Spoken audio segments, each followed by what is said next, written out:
성경 속 하나님의 말씀 10분 정리. 성경 속 하나님 말씀은 삶이 이해가 가지 않아 아파하고 방황하던 저에게 길을 내어주시고 그 길을 곱게 해주시는 삶과 통찰의 원천이자 기반입니다.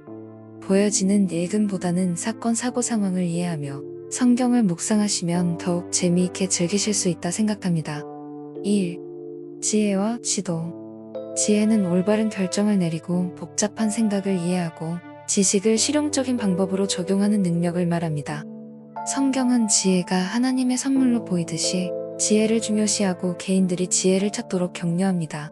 예를 들어 잠언 2장 6절에는 여호와께서 지혜를 주시니 그의 입에서 지식과 이해가 나온다고 적혀 있습니다. 이 구절은 지혜가 하나님에게서 나오고 개인이 기도와 하나님의 말씀을 연구함으로써 지혜를 받을 수 있음을 강조합니다. 성경은 하나님을 궁극적인 안내자로 보고 개인들이 삶의 모든 면에서 하나님의 인도를 찾도록 격려합니다. 예를 들어 시편 25장 4에서 5절에 주님, 주의 길을 보여주십시오. 주님은 나의 구원자이신 하나님이시니 나를 주의 진리로 인도하시고 나를 가르쳐 주십시오. 나의 희망은 온종일 주님 안에 있습니다. 이 구절은 하나님의 인도를 구하는 것의 중요성과 하나님을 믿는 사람들에게 방향과 진리를 제공한다는 믿음을 강조합니다. 성경의 가르침에 따르면 개인이 의미 있고 성취감 있는 삶을 살기 위해서는 지혜와 지도가 모두 중요합니다. 지혜와 지도를 추구함으로써 개인들은 올바른 결정을 내리고 복잡한 생각을 이해하며 하나님께 영광을 가져오고 다른 사람들에게 이익을 주는 방식으로 삶을 항해할 수 있습니다. 궁극적으로 지혜와 인도는 개인이 하나님을 기쁘게 하는 삶을 살도록 돕고 목적과 운명을 성취하도록 도와줍니다. 2. 통합과 다양성. 로마서에서 바울은 문화와 인종, 배경의 차이에도 불구하고 기독교인들은 예수님에 대한 믿음을 단결하고 그리스도의 몸을 만들기 위해 서로를 가치 있게 여기는 것이라고 쓰고 있습니다. 또한 창세기에 하나님께서 다양한 세상을 창조하시고 선하다고 선포하셨으니 하나님의 눈에는 다양성이 중시되고 존중됨을 알 수 있습니다. 성경은 개인마다 차이가 있을 수 있지만 그리스도의 몸 안에서 단결을 위해 노력해야 한다는 생각을 고취합니다. 에베소서 4장 1에서 6절에서 바울은 성령의 통일성에 대해 쓰고 그리스도인들에게 온순함과 서로에 대한 존중으로 믿음의 통일성을 유지할 것을 요구합니다.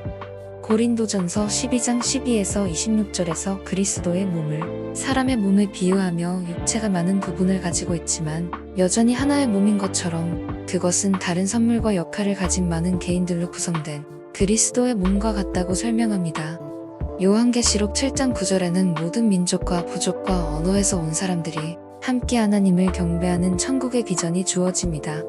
이것은 다양성이 궁극적으로 하나님의 통치하에 하나로 통합될 것임을 보여줍니다. 또한 갈라디아서 3장 28절에서 바울은 그리스도 안에서 유대인이나 이방인, 노예나 자유인, 남성이나 여성 모두가 그리스도 안에서 하나라고 기록합니다. 3. 혁신과 성장. 성경은 많은 방법으로 혁신과 성장에 대해 가르칩니다. 예를 들어 사람들이 끊임없이 새로운 지식과 이해와 지혜를 찾고 믿음과 영적 발전 속에서 성장하도록 격려합니다. 성경은 또한 자신의 몸과 마음과 영혼을 돌보고 자신의 재능과 능력을 이용해 다른 사람을 섬기고 세상에 긍정적인 영향을 주는 것의 중요성을 강조합니다. 또한 사람들이 창의적이고 새로운 기회를 찾고 배움과 성장을 멈추지 않도록 격려합니다. 지속적인 학습과 개선 또한 강조함으로써 혁신과 성장을 장려합니다. 예를 들어 잠언 3장 13에서 14절은 지혜를 찾는 자, 이해를 얻는 자는 복이 있다고 말합니다. 빌립보서 4장 13절은 나에게 힘을 주시는 그리스도를 통해 모든 일을 할 수 있다고 말합니다. 이 구절은 개인이 자신의 능력을 믿고 성장과 자기 개발을 위해 노력하도록 격려합니다. 예수님의 비유에서 작은 것이 어떻게 큰 것으로 자랄 수 있는지를 묘사한 겨자씨의 비유와 같은 성장에 대해 종종 말합니다. 성경은 또한 사람들이 패배하는 대신 도전을 받아들이고 그들의 경험으로부터 배우면서 성장하는 사고방식을 갖도록 격려합니다. 이것은 개인들이 다른 사람들에게 봉사하고 문제를 해결하기 위한 그들의 접근 방식에서 혁신적이고 창의적이 되도록 장려합니다. 4. 관계와 공동체. 성경을 통해 하나님은 사람들을 불러 공동체 속에서 살고 서로를 사랑하고 돌보고 지지하라고 합니다. 사도행전 2장 42에서 47절에서 사도들의 가르침과 교제, 빵을 나누고 기도에 헌신했던 초기 교회와 그리스도의 몸이 함께 일하는 많은 신체 부위로 묘사된 고린도전서 12장 12에서 27절 등에서 그 예를 볼 수 있습니다. 성경은 우리 모두가 더 큰 공동체의 일부이며 우리가 믿음의 여정에서 서로를 지지하고 격려하기 위해 불려온 것이라고 가르칩니다.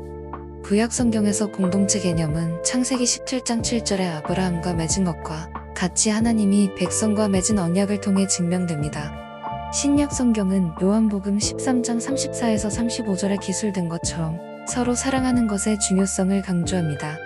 마태복음 22장 39절과 골로새서 3장 13에서 14절에서 보듯 그리스도인들은 이웃을 자신처럼 사랑하고 용서하며 평화롭게 살도록 격려받고 있습니다. 사도행전은 초기 기독교 공동체와 그들이 소유물을 나누고 서로를 돌보며 함께 예배하고 공부하는 헌신을 묘사하고 있습니다. 전반적으로 성경은 인간관계와 공동체를 충실하고 의미 있는 삶의 필수적인 요소로 묘사하고 개인들이 주변 사람들과 긍정적이고 지지적인 관계를 배양하도록 장려합니다. 신약 성경은 또한 그리스도의 몸에 대한 생각을 언급하는데 각 구성원은 다른 재능과 능력을 가지고 있지만 모두가 전체의 이익을 위해 함께 일하는 것입니다.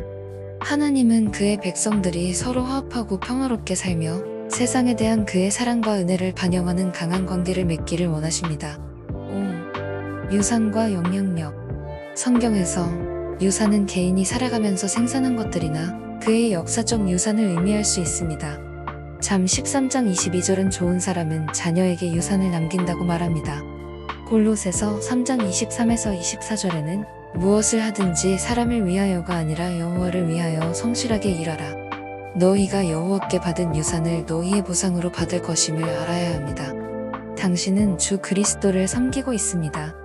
디모데 6장 17에서 19절은 이 시대의 부자들은 그들에게 오만하지도 부귀의 불확실성에 희망을 두지도 말고 우리에게 모든 것을 풍성하게 주시는 하나님께 맡기라고 말합니다.